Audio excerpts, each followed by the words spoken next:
peluang dan juga secara bisnis untuk sektor energi baru terbarukan ini betul-betul bisa profit bagi perusahaan? Ya. Bagi kami atau bagi pelanggan ya? Both. Both, ya. Jadi mungkin aku mulai dulu dengan bagian customer-nya. Jadi kalau dari customer kan per tahun mereka akan save 500 juta per hektar atap ya. Jadi sebenarnya ini sangat membantu untuk profitabilitas dari pihak klien. Kalau dari pihak kami, tentunya kami operate sebagai bisnis yang for profit juga. Jadi kami sangat fokus untuk maintain profitabilitas juga, untuk make sure kelangsungan bisnis yang baik, ya, kira-kira. Oke, baik. Tapi seperti apa mungkin bisa digambarkan begitu dari sisi operasional Suryanesia sehingga akhirnya profitabilitas ini bisa maksimal? Sure. Mungkin, simpelnya adalah kita make sure revenue-nya bagus dan kita jaga cost. I see. Yeah. Tadi dengan menawarkan keuntungan ya Benar. bagi customer ataupun juga bagi klien-klien Suryanesia begitu ya Mas Reza. Benar. Nah, selain tadi keuntungan yang bisa dirasakan oleh klien-klien ataupun juga customer dari Suryanesia, tadi penghematan yang bisa dilakukan. Salah satu strength point atau kelebihan dari penggunaan energi baru terbarukan, apalagi juga panel surya utamanya, ini kan juga bisa di area-area remote area termasuk begitu ya. Apakah ini kedepannya juga akan menjadi strategi bisnis bagi Suryanesia untuk mengembangkan wilayah-wilayah operasionalnya? Sebenarnya kami sangat senang kemarin Pak Presiden Prabowo ada program yang 100 gigawatt PLTS untuk wilayah-wilayah 3T, ya kan. Untuk sementara waktu ini sepemahaman saya adalah regulasi implementasinya belum keluar. Jadi kami sangat menanti untuk regulasi ini dapat diimplementasikan agar kami juga dapat berpartisipasi dalam peluang ini sih. Tentu kami melihat bahwa di area-area wilayah 3T kan masih banyak yang kekurangan listrik yang stabil, ya kan, dan juga untuk PLN dan pemerintah dapat mendukung mereka untuk akses elektrisiti juga menggunakan diesel genset yang sangat mahal. Jadi sangat baiklah, win-win bagi pemerintah untuk switch ke solar panel, ya kan, untuk daerah-daerah 3T, dan ini juga merupakan peluang bisnis yang baik dan juga dapat mendukung pemerintah untuk bergerak ke energi transisi dan mencapai goal-goalnya. Baik. Sementara untuk daerah operasi dari Suryanesia memang mostly di Jawa begitu ya Mas ya? Benar. Baik. Ya. Nextnya pengembangan ke paling dekat mungkin kemana begitu yang sudah terpikirkan sejauh ini? Ya, jadi sebenarnya kita lihat bahwa mayoritas, kan klien kami mayoritas either pabrikan atau mall sebenarnya, ya kan. Jadi mungkin 95% pabrikan, 5% mall, dan mayoritas pabrikan ini biasanya di Jawa, ya kan. Mungkin ada beberapa segmen konsentrasi yang besar juga di beberapa area di Sumatera, beberapa area di Sulawesi, Kalimantan, ya kan. Tapi mayoritas masih di Jawa sih. Jadi untuk kami PR-nya juga tetap approach lebih baik dan lebih berskala ke pasar Jawa ini sih.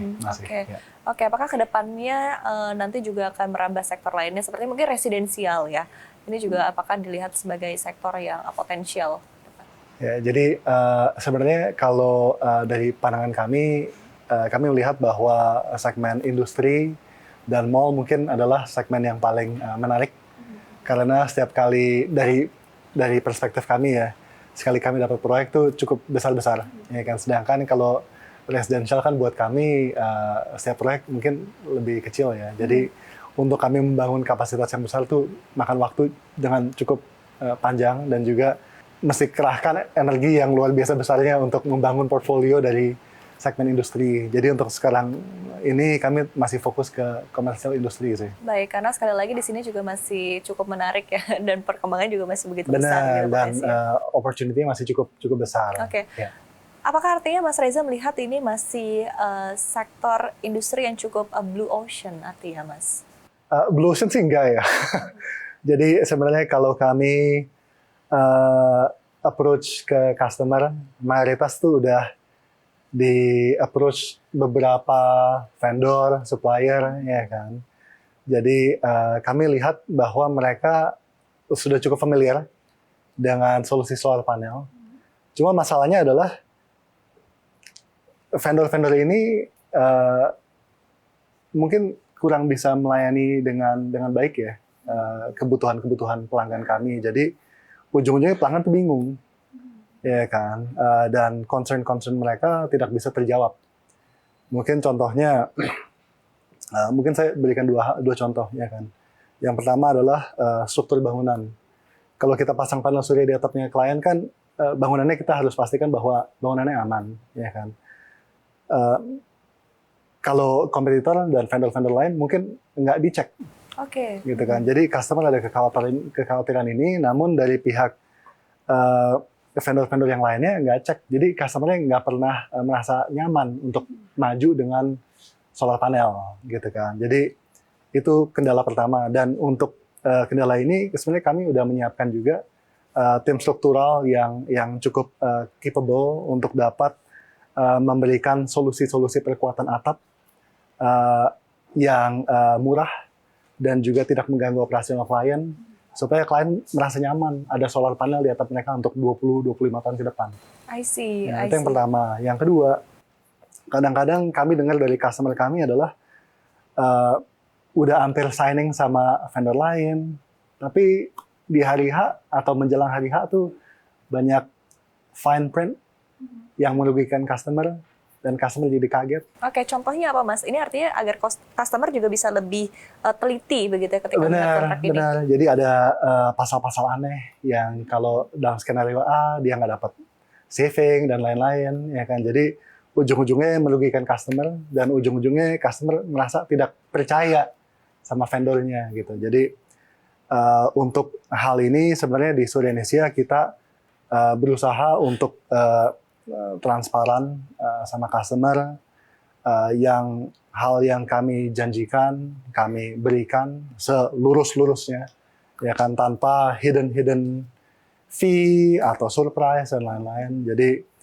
memang niat kami sih untuk melayani customer sebaik mungkin, memastikan customer happy, memastikan customer dapat manfaat saving, ya kan, sesuai yang diharapkan mereka, ya kan, untuk membantu bisnis mereka dan lain-lain. Jadi itulah bisnis kami lah, untuk melayani customer, spirit untuk melayani customer lah. Oke, dan ini menjadi strength point ya di tengah kompetisi atau juga competitiveness yang cukup tadi bukan lagi blue ocean begitu ya. Benar. Jadi ini adalah satu-satunya competitive advantage kami. Kualitas kerja bagus, service terbaik, harga kompetitif. Oke. Tapi tadi ada hal yang menarik tadi Mas Reza sampaikan begitu. Artinya customer ini juga perlu lebih berhati-hati ya ketika memilih vendor tadi untuk penggunaan panel surya begitu ya. Nah, seperti apa mungkin hal-hal yang perlu diperhatikan juga oleh customer ataupun juga khususnya industri ya, karena Suryanesia ini banyak customernya adalah dari sektor industri begitu. Seperti apa, Mas? Sebenarnya kalau dari mungkin aku cerita tentang agreement perjanjian kami, ya kan, perjanjian kami sih lurus-lurus saja. Maksudnya nggak ada surprise yang kayak gimana.